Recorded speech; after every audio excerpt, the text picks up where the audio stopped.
میری بیوی میرے پاس آنے کی جب تمنا کرتی ہے تو کوئی نہ کوئی مسئلہ پیش آ جاتا ہے. کوئی مسئلہ واقعی ہوتا ہے یا بیوی خود گھڑتی ہے مسئلہ؟ یہ وضاحت نہ کرو نا. وہ نہ آنا چاہتی ہو تو کوئی مسئلہ بتا دے گی نا، یہ ہو گیا اور فلاں ہو گیا اور فلاں ہو گیا. اس سے سیدھی بات کرو بھی اب آتی ہو تو آؤ، ورنہ طلاق نامے کا انتظار کرو. دیکھو آتی ہے کہ نہیں آتی.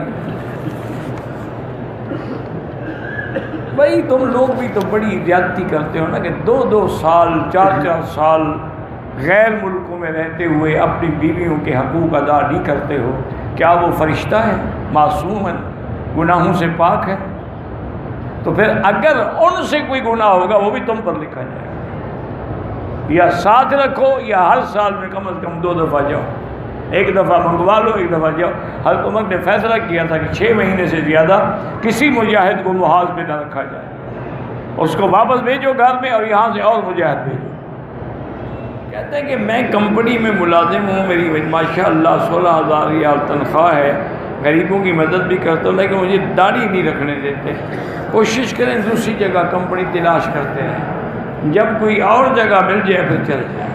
یا پھر اللہ پہ بھروسہ کریں، رزق دینے والا اللہ ہے.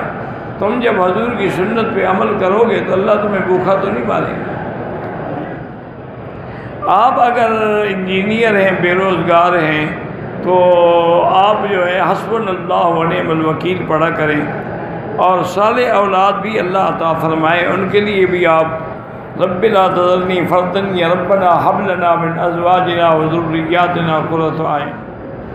گھر میں ساس بہو کا جو جھگڑا رہتا ہے اس کے اللہ الف بین قلوبہم واصلح ذات بینہم.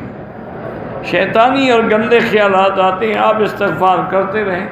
وہ خیال برے ڈالنے پر باز نہیں آتا، تم اچھائی سے باز کیوں آتے ہو؟ لا حول ولا قوت الا باللہ العلی العظیم پڑھا کریں. وہ ایک بزرگ کا واقعہ آتا ہے کہ وہ دریا کے کنارے بیٹھے تھے، کہا کہ ایک بچھو ڈوب رہا ہے، تو انہوں نے اس کے نیچے ایسے ہاتھ دیا، بچھو کو اٹھایا، نکال لے گیا، اسے ڈنگ مار دیا. وہ پھر گر گیا، انہوں نے پھر اٹھایا، وہ پھر ڈنگ مار دیا. تو ایک آدمی گزرا، اس نے کہا اللہ کے بندے کیا تم پاگل ہو؟ وہ بار بار تمہیں ڈنگ مار رہا ہے. انہوں نے کہا یار وہ بری عادت نہیں چھوڑتا تو میں اچھی عادت کیوں چھوڑ دوں؟